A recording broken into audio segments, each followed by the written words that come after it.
Travel along, Catholic pilgrims, for 1 year as we read through St. Faustina's diary.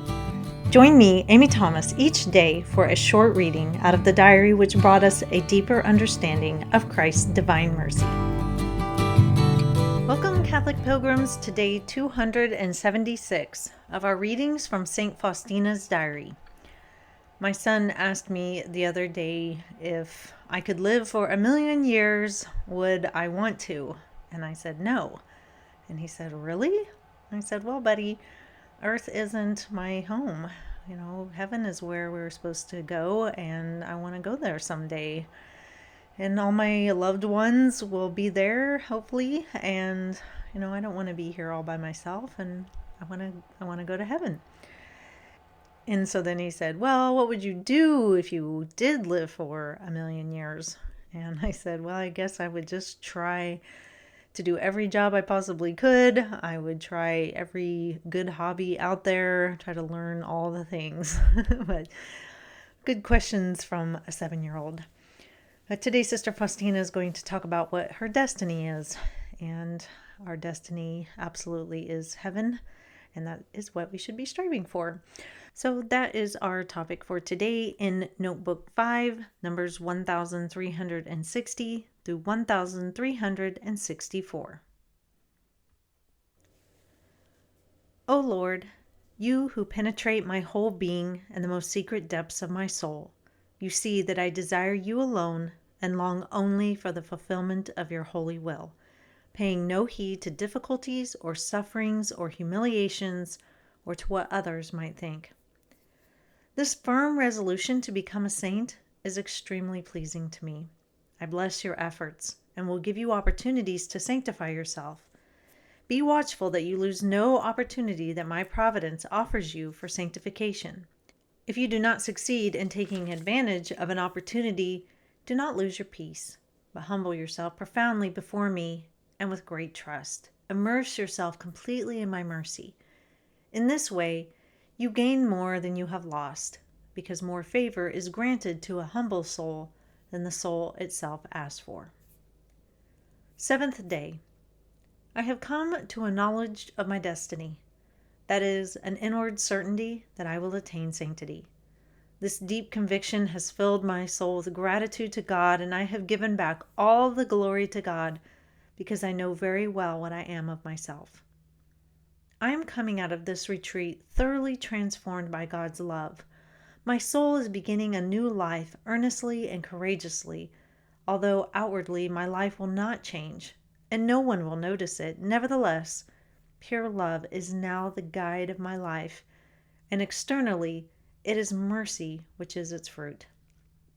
I feel that I have been totally imbued with God, and with this God, I am going back to my everyday life, so drab, tiresome, and wearying, trusting that He whom I feel in my heart will change this drabness into my personal sanctity. In profound silence, close to your merciful heart, my soul is maturing during this retreat. In the clear rays of your love, my soul has lost its tartness and has become a sweet and ripe fruit.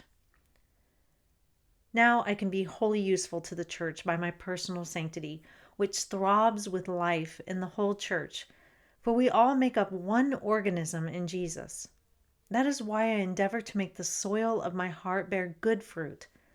Although the human eye may perhaps never see it, there will nevertheless come a day when it will become apparent that many souls have fed and will continue to be fed with this fruit. I don't know how many of you have read the book Tuck Everlasting. It's a children's book, though I recommend it for adults as well. We've read it together as a family. But the premise of the story is there is a family who has found the fountain of youth in a forest, and they drink of it. And of course, they are going now to live forever. And they have been living for quite a while. I think they're like over hundreds of years old. And one day a little girl happens upon them, and they're kind of scared because they've been trying to just keep away from everybody so that they don't constantly have to move around and stuff like that. They have an older son who's out in the world, but For the most part, they just keep to themselves because they don't want anybody to know who they are and what has happened to them. But the little girl happens upon them and they end up telling her their secret.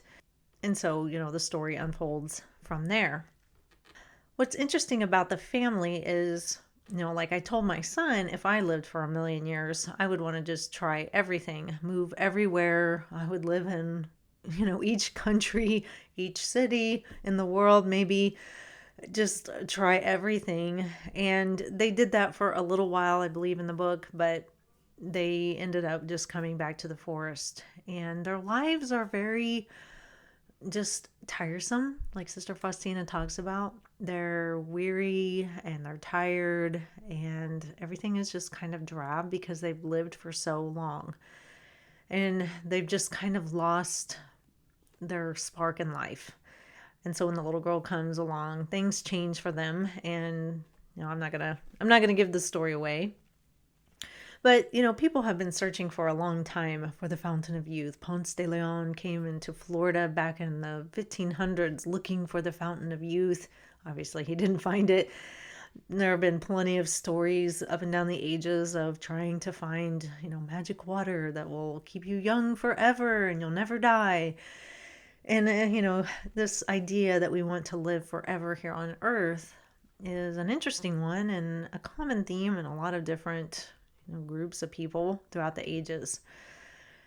And, going back to what my son asked me, in one way, living for a million years, maybe when I was 15, I would have been like, yeah, that sounds awesome. But when you really start to think about it, you realize, oh man, everybody I love will have come and gone. The world will so drastically change. I can try everything, I guess, everything that's good. But in the end, now that I'm older, I see that this place here on earth is not our destiny. Our destiny and the place we're supposed to be striving for is heaven and what awaits us there. And I think as we've moved as a society in general further and further away from God, I think we are clinging more to trying to extend our lives as far as possible. And I think people are still looking for that fountain of youth. I don't know if they're actually looking for, water per se, but just something that will keep us young for as long as possible, and something that removes the years and keeps, old age and death at bay. I think we see now in our world that people are still going after that, because if you aren't close to God, or if you don't believe in God and this earthly life is all you have, well, of course you want to live for a million years, right? Because if there's nothing else, then you're just gone. But like Sister Faustina says here today, I have come to a knowledge of my destiny. That is an inward certainty that I will attain sanctity. Now, she's being completely humble here. She's not like, oh yeah, I'm going to be a saint. I just think she realizes that she's striving so hard to get to heaven. She loves Christ so much. She loves to do God's will. She wants to be so close to him. And I think she realizes that her destiny is heaven. She wants to get there. She's trying and striving to do all the things to get there. And so she's, pretty sure that she'll make it. And so we should all realize that this is our destiny too. Being here on earth is wonderful. There are so many wonderful things to enjoy, our loved ones, our family, our friends, all the beautiful things in nature, sunsets, sunrises, mountains, oceans, even a good cup of coffee. There's just so much to enjoy and partake in and experience. It always amazes me, all the blessings God has given us here on the earth. But we also have to remember that, eventually we are supposed to go to him and to be with him. And that is our goal. And we should do everything within our power to be as confident as Sister Faustina is that we will attain sanctity. So if you haven't read Tuck Everlasting, I highly recommend it. Maybe read it with your family or one of your older kids. Have them read it if they're looking for a book. But it's a really good book and it gives you a lot to talk about. So that is all for today, Catholic Pilgrims. I will see you back here for day 277. And until then, live the faith boldly and travel well.